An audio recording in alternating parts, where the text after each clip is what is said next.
El aislamiento a personas que sufren de dolor de cabeza también acentúa el tema de las migrañas, y vamos a hablar con la doctora Vanessa Nájel, matrícula nacional 114.170, neuróloga de la Clínica de Cefaleas. Vanessa, ¿cómo le va? Sebastián Shapiro la saluda en Duplex en el EU2 de Bahía Blanca. Gracias por atenderme. ¿Qué tal?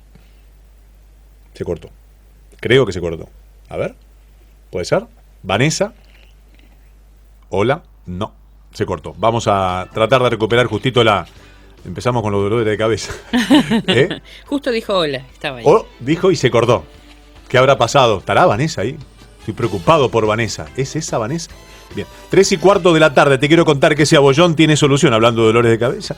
Sacabollos Gastón es la solución a los golpes de estacionamiento, reparación de vehículos granizados, abolladuras sin dañar la pintura. Sacabollos Gastón, Entre Ríos 555, turnos al 154 325 231. Y repasamos cómo va a estar esta noche el tiempo en Bahía. Vamos. Bueno, va a estar fresco con cielo parcialmente nublado y para medianoche se estima una temperatura de 13 grados. Contaba que Vanessa Nájel, matrícula nacional 114.170, ella doctora neuróloga de la Clínica de Cefaleas, está en contacto.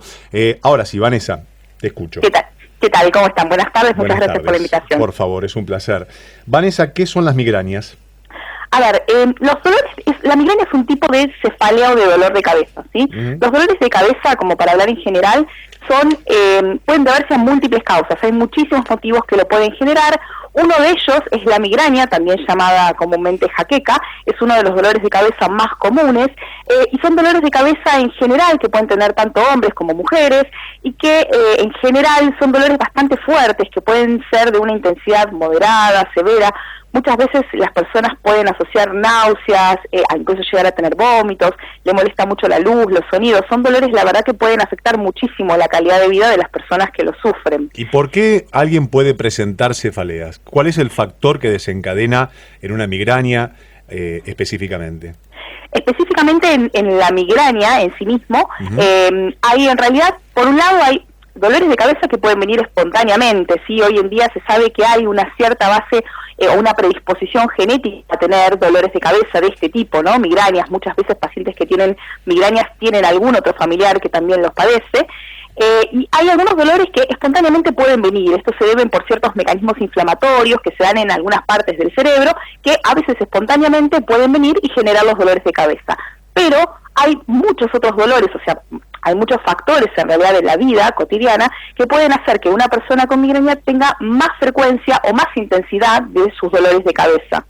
Entre este tipo de factores, por ejemplo, podemos hablar de situaciones de estrés, de ansiedad, podemos hablar también de la poca hidratación, hacer ayunos muy prolongados, el sedentarismo, las alteraciones en el sueño, y bueno, obviamente con el comienzo, digamos, de la pandemia y del aislamiento, en realidad muchos de estos factores precipitantes, digamos, muchas personas vieron modificados sus hábitos, y muchos de estos precipitantes, en mayor cuantía en muchos pacientes, y bueno, por eso lo que uno tiende a presuponer que los pacientes con migraña durante el aislamiento probablemente estén peor de sus dolores de cabeza. Y este aislamiento produce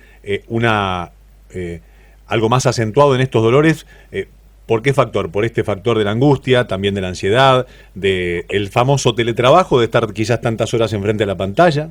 Exactamente, en realidad un poco, bueno, eso fue lo que nosotros quisimos evaluar, en realidad ver un poco qué porcentaje de los pacientes que nosotros estábamos atendiendo habían empeorado o habían mejorado, es decir, cómo el aislamiento había impactado en ellos, y para ello durante 5 semanas, entre fines de mayo y principios de junio, en realidad, antes cuando todavía estábamos, digamos, no habíamos alcanzado los 100 días de pandemia, esto fue como más al principio, lo que hicimos fue a los pacientes que consultaron a la Clínica de Cefaleas de Fleni, que consultaban por migraña, evaluamos cómo fue la evolución tanto antes como después, ¿no? En esas consultas que tuvimos con los pacientes, en comparación con el comienzo de la pandemia, si estaban mejor, peor, igual, y también qué factores pudieron haber influido en esto. Y lo que vimos es que el grupo más representativo había empeorado efectivamente, un 50% de los pacientes que vimos estaban peor, pero el otro 50% también lo que nos llamó es que no estaban peor, había un porcentaje que estaban estables y hasta incluso algunos pacientes referían, hasta un 21% de los pacientes referían estar mejor. Cuando obviamente empezamos a indagar a ver qué factores podían tener, principalmente con todos estos precipitantes, ¿no? Que bueno, podían verse modificados, lo que vimos es que los pacientes que estaban peor el principal, el principal desencadenante que tenían eran básicamente los cambios laborales y cómo eso había impactado en realidad en su rutina, en sus actividades diarias. Pero también en los pacientes que estaban mejor, si bien el mayor porcentaje, un 35%, referían que estaban mejor a raíz de los tratamientos que habían iniciado en otras consultas, ya sea preventivos o tratamientos analgésicos, también un 28%, un grupo bastante importante, también decían que estaban mejor, probablemente en relación a los cambios también del trabajo. Llamativamente, en los dos grupos de pacientes, e incluso también entre los que estaban estables, la mayoría de los pacientes seguían trabajando, ¿no? Porque este motivo laboral lo evaluamos un poco en función de si pudieron seguir trabajando o no y de qué manera. Y en todos los pacientes, en todos los grupos, la mayoría siguió trabajando y a su vez la mayoría tuvo que hacer un cambio de la forma, de la modalidad presencial a la modalidad de teletrabajo. Y la verdad es que esto nos llamó un poco la atención de que si bien la mayoría de los pacientes empeoraban, el teletrabajo podía influir de manera diferente en función de la persona y en función de qué forma, ¿no?, se había instaurado. En algunos les había resultado beneficioso y en otros les había empeorado su cuadro. Me quiero referir específicamente a la migraña. Sí, sí. ¿Es curable? En realidad, la migraña es tratable, ¿sí? A ver, como dijimos antes, hay una base genética, una predisposición genética que hace que la persona en cualquier momento pueda tener algún dolor.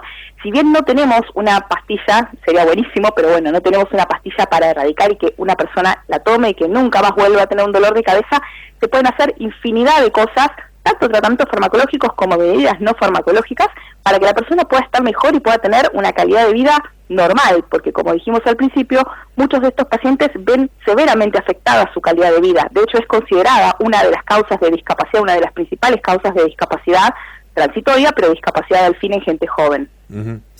Bueno, cada uno merece el diagnóstico neurológico indicado, ¿no?, para ver de qué manera se ataca. Tal cual, primero para confirmar el diagnóstico, porque bueno, hay muchísimos tipos, como dijimos al principio, de dolores de cabeza, y hay que evaluar en cada caso particular y que realmente tenga el diagnóstico de migraña, y después adecuar el tratamiento para cada persona. Hay gente que tiene dolores muy espaciados y hay gente que tiene dolor crónicamente todos los días. Cada uno necesita un diagnóstico y un tratamiento adecuado para cada uno de ellos. Muy bien. Doctora, gracias por atenderme y por estos conceptos. No, por favor, muchísimas gracias a ustedes.